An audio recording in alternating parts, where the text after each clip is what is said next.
I'm Nima Soltani. I'm a grad student at Stanford. I work with Andrea Goldsmith there. First, I'd like to thank the organizers for organizing such a great workshop, and I'd also like to thank all of you for sticking around this long. I know dinner is coming soon, so can't wait. So the talk that I'm giving, directed information was designed to characterize channels with feedback, but the way that I'm applying it to neuroscience here is not that way. It's mainly as a tool for inference, some sort of causality inference. And the way, the modality of neuroscience, neural data that I use is mainly spike trains. I have other work that deals with ECOG data, but Behnam's talk the other day overlap significantly with it, so I'll concentrate on my other stuff. So let's begin with how I'm using directed information. It's more along the lines of Granger causality in spirit, in that Granger causality says that we say X causes Y, a time series X causes a time series Y. If you're better able to predict Y, if you additionally condition on the observations of X. And the directed information encapsulates this by the better prediction is reduction in entropy, so a decrease in randomness. And the conditioning on X is just a conditional entropy that you additionally condition on the passive X. Again, this is the entropy. Like if we express it as a sum like this is the entropy, and this is called the causally conditioned entropy. Just breaking down the different entropy terms. Entropy is a sum of the entropy of sequence yn. You can say it's the sum of yi conditioned on yi minus 1, and that for each term in that, and in this sum, the value at yi is conditioned on all of its past. Conditional entropy conditions on all of the past of x, so it's h of yn given xn. And so for every term in this sum, yi is conditioned on the past of yi and the entire sequence of x. So in terms of causality, that shouldn't really help you because you're using the future of x to reduce the uncertainty in the past of y. What instead they use, what instead is used is the causally conditioned entropy. So you look at the reduction when you condition on the causal past of x. Again, this term, so entropy minus conditional entropy is mutual information. Entropy minus causally conditioned entropy is directed information. So let's go over some general relationships between x and y. So some causal relationships. So if y is some function of the past of x, the past of y, and some randomness w, we can think of it as a general definition. If y is IID, that means that y is some function of the current value of x and some randomness. Then the conditioning reduces to an unconditioned. Like the past of y and the past of x don't matter, only the current values matter.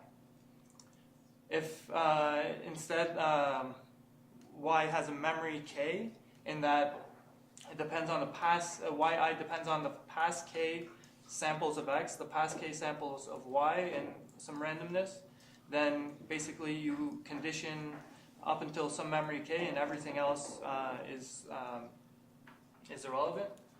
And finally, if x and y are independent, that means that y conditioned on the past of y, y does not depend on the past of x at all. And in that case, this term, you get rid of the conditioning, and it just becomes subtraction of the two entropies, which is 0. So in directed information-based causality inferences, this is pretty much what you rely on. You rely on what you can say is whether or not x is an independent process from y. Or, and additionally, like if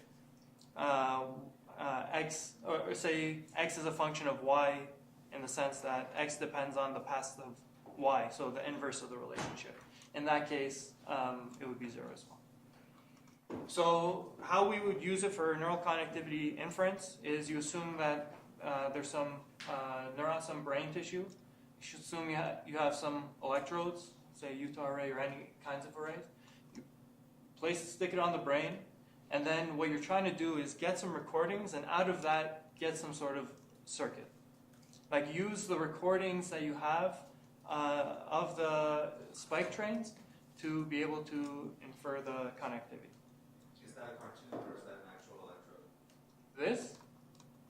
This is like a zoomed in actual electrode. It's a Utah array. It's like 100 micron. Or no, the scale is smaller than what appears on the screen.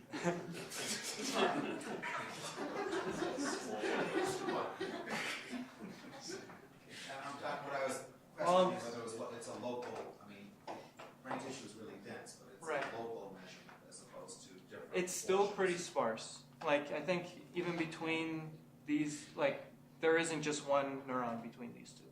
There's still. What's the pitch? So what's the. So this distance is 2 millimeters. Oh, yeah. 200 microns. No, it's huge as compared to the tissue. Yes. So this is all going to involve discrete times and discrete. Right. So it's sampled. Yeah. Are there generalizations to continuous time versions of the directed information, for example? Because you're going to get spikes out of this, which is a continuous time measurement, and if there's a way to. I'm not aware of one, but I think that is a good way of going forward. Like, I'm not sure how much you'll gain by including the precise timings. But yeah, that's. There's no way you'll know to be destroyed. Right, it's differential entropy instead of discrete, right? And presumably get the same kind of directed information, or am I? No, so what you won't have is the quantization error associated with the bins, but these sums over, the kinds of sums that you've got, I don't know what kind of things they turn into. If you continue. Typically, it translates directly to periodic sequences. Beyond that, I'm not sure. So I don't want to talk. I just thought I'd ask. Sure. So yeah, it's a much more simplified model than you said.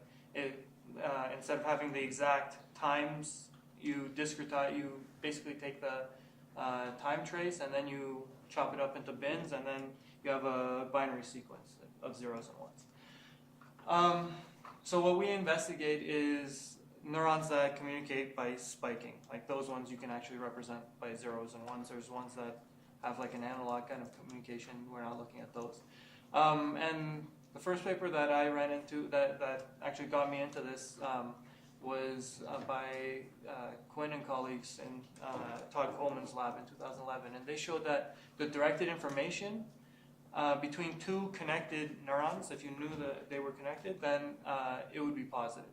And so yeah, it's a necessary condition for it to exist. And what they did is they came up with like they estimated the directed information given these like recorded spike trains, and they found and actually the next slide is an example from their original paper. So this is like an artificial example. They say that there's 6 neurons. This is how they're connected. They generate a whole bunch of data using this model, and then they do pairwise direct information, and they get something like this. As you can see, there's like a whole bunch of extra connections here, like these ones.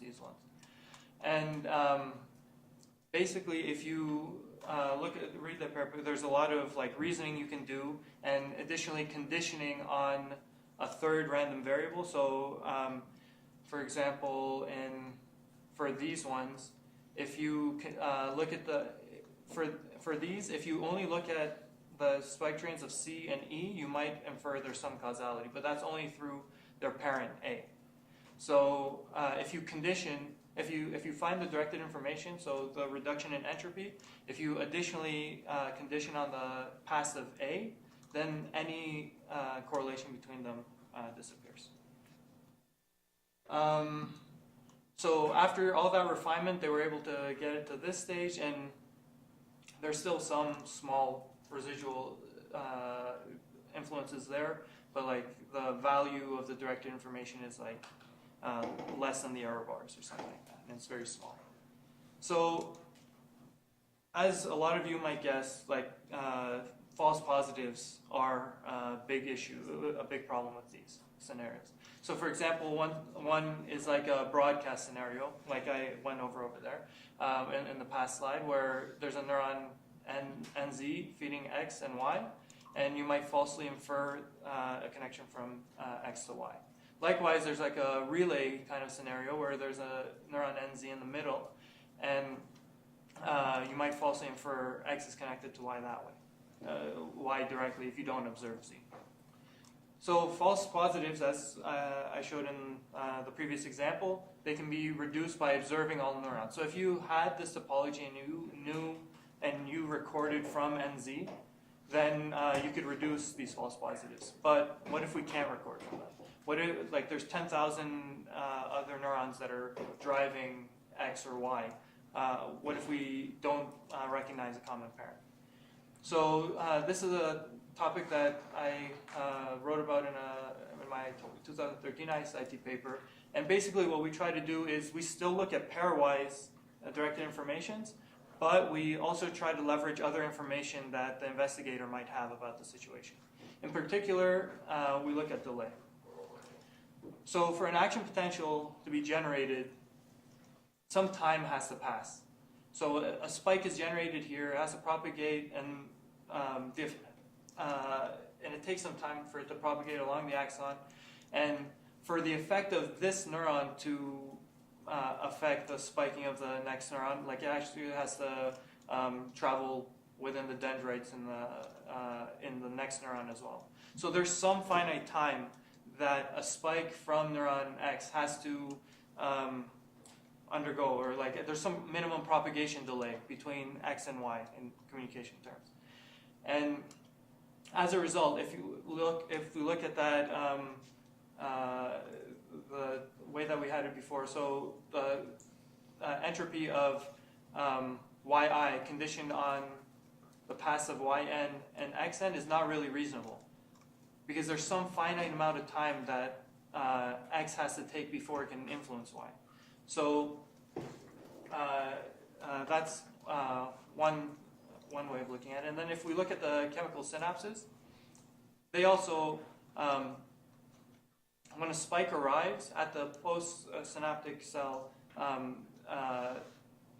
the effect is not instantaneous. There's some decay. First of all, it takes very little time to affect it, but the effect doesn't last forever, and it's not instantaneous. So there's also some maximum memory for which neuron Y's past can depend on X. So as a result, with this observation, we made an assumption that the investigator has some prior knowledge about the distribution of delays.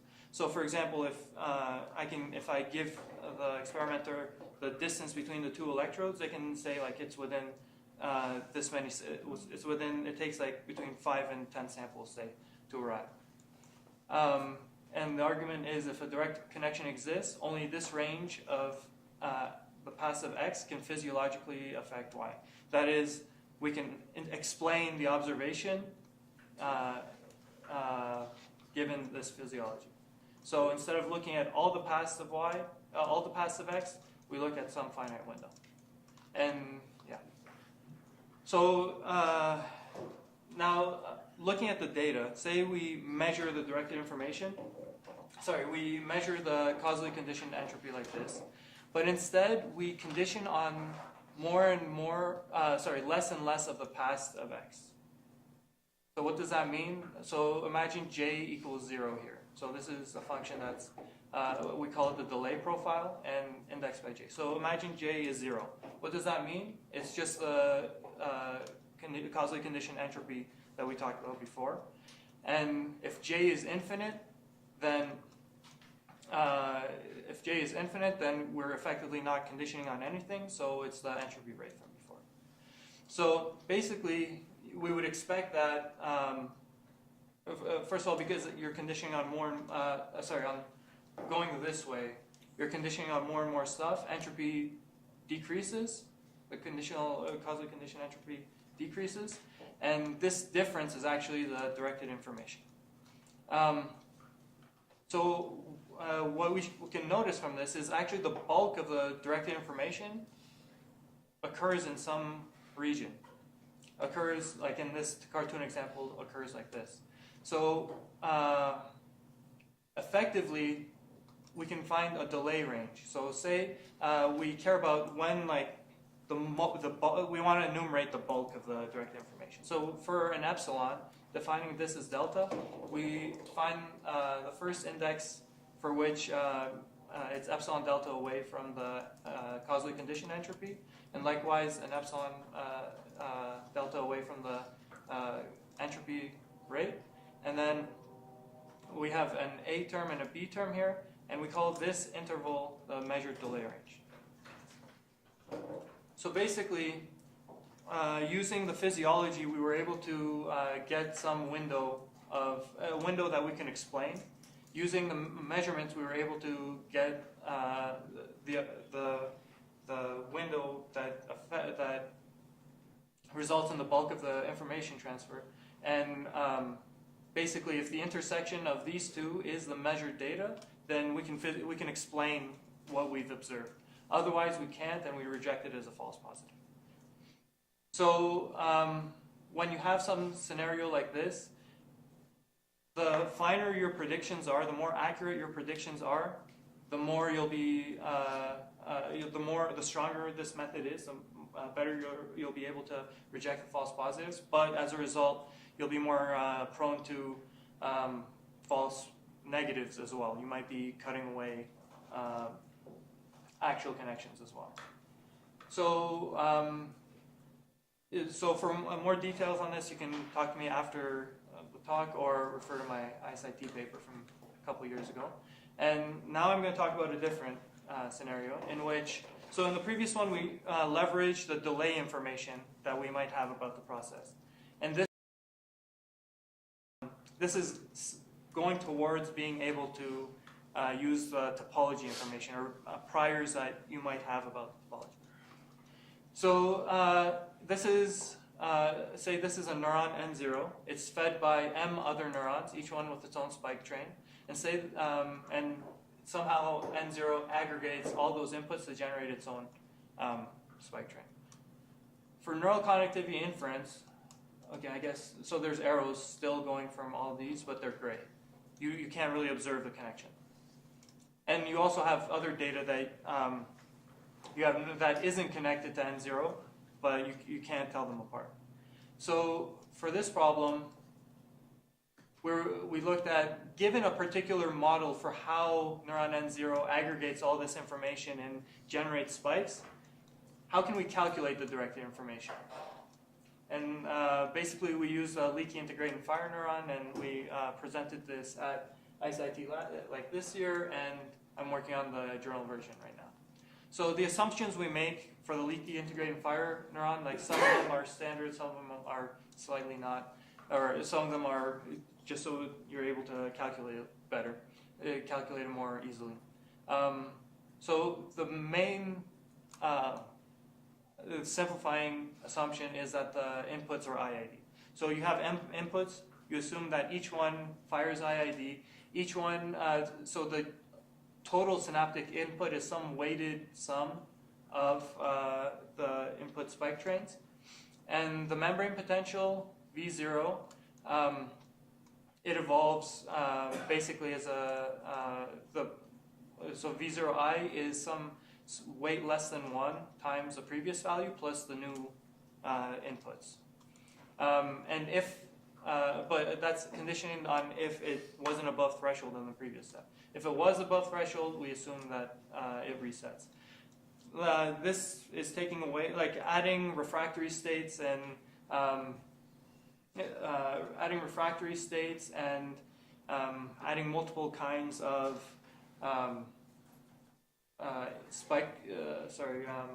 multiple kinds of channels is also possible, but it's like it simplifies to this model.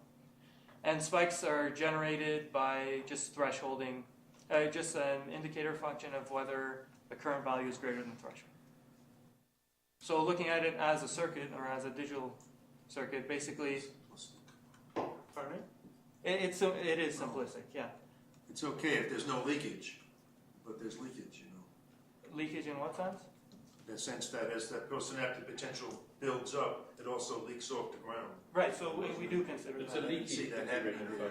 Put a weight on them and added them up. Right, so this weight is something, He has the leakage in the model. so this is less than 1. So it's like it evolves and it, so this actually comes out of a differential equation, like you discretize it. So it's like if it was an integrating fire neuron, like this would be 1. All right, If so you it's filtered them in sort of like that, all right. Kind of. Okay, good enough. Okay. So this is the leaky integrating fire part of the model. This is the IID inputs. Basically, you sum all the spike trains with a weight, and you get the aggregated input. And the voltage, the spiking output is a thresholded version of the voltage. If the voltage is, and this is a leaky part, so basically you delay it and you add a leaked version of it to it. Just real quick, cutting to the chase, what you're gonna use is, this is a physical plant you're gonna use to do the estimation essentially? Yes. Okay, thanks. Right. So a key insight here is to look at how we're gonna. Okay, let me step back for a minute. We need to be able to calculate the directed information. What we want is the directed information between the x sequence and the x0 and x1. That's what we're looking at. What we have, what's easy to calculate is from the voltage to the x, but we don't actually know. Like, there's a lot of information that's lost in this in this thresholding. So as a result, right now the step that we're going into is trying to model the dynamics. So the key insight is to look at is to change how we look at the x0i, the output. The output, it can either be a thresholded version of the voltage, or you can view it as the signal that resets the system. If you view it as a signal that resets the system, then you know that if x0i is 1, then in the next sample, for sure, even though I can't observe the voltage normally, but I know for sure that it's going to be at the reset voltage. So looking at a sample trace, say it starts at V reset, it has like the leaks and the added signal, and then it passes threshold at this point. And then it gets reset, and then grows, passes threshold, and resets, and so on. The only thing we observe is actually this trace. We have no idea what's going on here, but we want to model the dynamics. But the one thing we do know is once it spikes in the next sample, the distribution is going to be an impulse at VR, and it's going to be independent of when in this spike train it happens. All that it depends on is that it happened one sample after a spike. So if we keep track of the state, with the state being how long it's been since the spike, then the distribution of the voltage, it evolves such that for every time, for example, that the distribution, every time where the distribution, the delay since the spike has been 1, this is always a delta at VR. Every time that it's 2 samples since the spike, it's a delta convolves with noise and scaled and stuff because of the leak and so on. So pretty much the distribution of the voltage is the same every time the D takes the same value. So we can, like in the paper, we show that we can come up with a model like this, a Markov model like this, where the states represent the time since the last spike. And the entropy, the h of y, this is like the entropy rate, not the causally conditioned entropy rate. The entropy rate only depends on time since the last spike. And if this is the time since the last spike, it only the model through the model we can calculate these transition probabilities, and all they are is a probability of spiking. If we have, if we're able to get the probability of the stationary probability of being in state 1, then we can easily find the stationary distribution by multiplying by all these probabilities.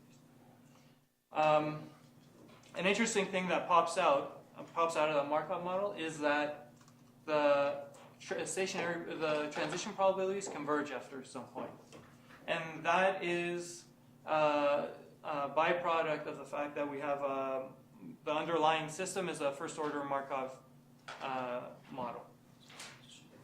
And after a certain while, what this actually means is, actually, if you look at the voltage at this point onwards, the distribution of the voltage is the same, given that. So basically what that means is from 60 to 80, it doesn't matter that 20 samples has passed by. The distribution is still the same. Like it doesn't matter if the last spike happened 60 samples ago or 80 samples ago. Like there's no information there. Does the fact that that saturates at 0.25 means that the average firing rate is once every 4 time steps? Or is that? That is not, I don't think that's... So what does it mean that it's a quarter? What transition are you talking about? What is the transition? So the transition, the states are how long it's been since a spike, okay? What this transition means is, given that it's been 60 samples since a spike, the probability that it's going to spike in the 61st sample, like the 61st sample after a spike, is going to be 0.25. And this So one. if the chance of spiking is 0.25, then... So there's a lot of stuff that happens here as well. So the probability of being in this region is very low, actually, because it has to not have spiked. Like this is a conditional probability. So what is the typical firing rate? You can tune it to whatever you want. So like for this, I think I made it so the stationary probability or the probability that it spikes is something around 50 hertz, something like that. You can easily tune it to be. You had discrete time. Or once, yeah. So it's effectively like with the conversion, with the sampling rate and stuff, it becomes 1 hertz. But it's totally arbitrary. Like you can make it whatever you want. Like this has enough parameters to fit in an elephant as well. But yeah, this is just a sample distribution. You can make different changes to it as well. So the other thing that's interesting is because it converges for all the steps, say after K, the transition probability, so the spiking probability is all pk. You can lump all of those together into a state that's the probability that it fires is k, and it's basically like a returning state there. And like that infinite sum that I had before, we can sum to k state. I'm sorry if I missed it before, Sure. but there are many parameters that you can vary and integrate and fire, but a crucial one is whether or not the mean input current is enough to bring you to threshold without noise, or whether spiking is noise dependent. That's a fundamental, two different equations on the other sides of that barrier. So in this case, is it noise dependent? So the noise in this case is effectively this. Like in leak integrated fire neurons, sometimes there's like a constant current that's also applied, and then there's noise. Well, there's a mean current. So if I shut off, if I if you want to think of it as martingales or something, that's fine. Just get rid of the fluctuations.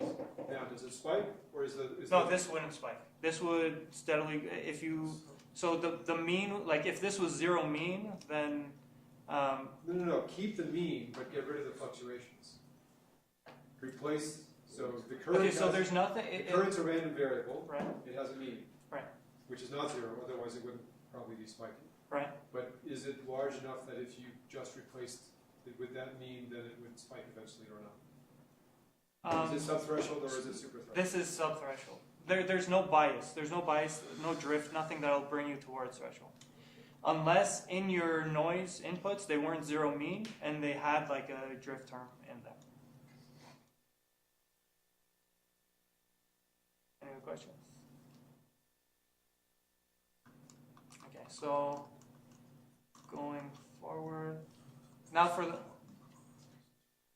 Now for the causally conditioned entropy rate, again, you're additionally conditioning on the passive x1 here. Basically, what's happening is you have some information about what v0i can take because you're conditioning on the passive x1. But still, once it resets, once x0 resets, it doesn't depend on the passive x1 prior to that spike. Yes? Is the idea that at time I, which is some discrete time step, that these x1, x2, x1i, x2i, those are at that time, which ones of the m inputs gave you a spike of some sort, and which ones didn't? So like ones and zeros? These are all ones The and xi, zeros, yes, yeah, yes. all right. Now, the wi, or w1 or 2 that's indexed by this m, is, I guess some of them are positive and some of them are negative, because I saw your thing go down once. Well, there's Right. a leak, and That's why there's you had an inhibition thing, I understand that. there's also But a I leak. still say that there's no leakage in this thing. If all the x's are 0, after, let's say, after time I, what happens? If all the What x's are happens to 0, this postsynaptic okay, so imagine potential? you cut this. Does it just if stay you- there waiting till something positive or negative comes along? So Or does it fall? say you cut this. What? Say you cut the S, like this line here. If you cut that, then you can see that the V0i is fed back still. There's a feedback loop there. There's something that drops the whole thing by 1. This? It hasn't reached VR yet? Is that the No. So you take the previous value of the voltage, and then you scale it by W0, and then you feed it in. If there's no other So inputs, that would tend to reduce it, yes, to 0. but by an amount that doesn't depend on how high it is at the moment? It does depend on how it's So it's not the same thing all the time then? right. It's Right, then you have leakage. So this is exponential moving average. Pardon me? Exponential moving average. Exponentially moving average? Sorry. That's what it's called. Yeah. I haven't heard exponentially moving average, but sorry. You decay by a fixed percentage. Right. Exponential decay of yours. So the nice plot that we had before, where the states were the time since the last spike, in the causally conditioned entropy rate becomes a tree in this case, because not only does it depend on the time since the last spike, but for the causally conditioned entropy, it also depends on the sequence that xi has taken since then. And as a result, this thing branches off and it can get really big. So just as a quick example, I did a test where I kept I varied the threshold such that the resulting probability of firing, average probability of firing, was stable at 50 hertz, or 50 times per second. And I varied the number of inputs. I made it IID inputs. All the inputs had equal weight. And I increased the number of inputs. M is the number of inputs. And it just decayed exponentially. It was inversely proportional. The directed information was inversely proportional to the number of inputs. So basically what that means is if you have 10,000 inputs, you're going to have a much more difficult time figuring out whether the neurons are connected than if there was only 100 inputs, which is intuitive. And finally, if we look at the delay, so the directed information can be broken up into contributions by how long it's been since the last spike. So so read the paper or talk to me after for a better explanation. But the main thing to keep in mind is that if you the bulk of the directed information came at around 20 samples, and it's consistent across a different number of inputs that we tried. And as you can see, it decays significantly across different trials. So as a summary, I said that directed information can be used as a measure of causality. In the first work, I said that delay priors can be used to reduce false positives, and in the second work that we showed how to calculate the directed information given a particular model and some topology. And that's it. Thank you.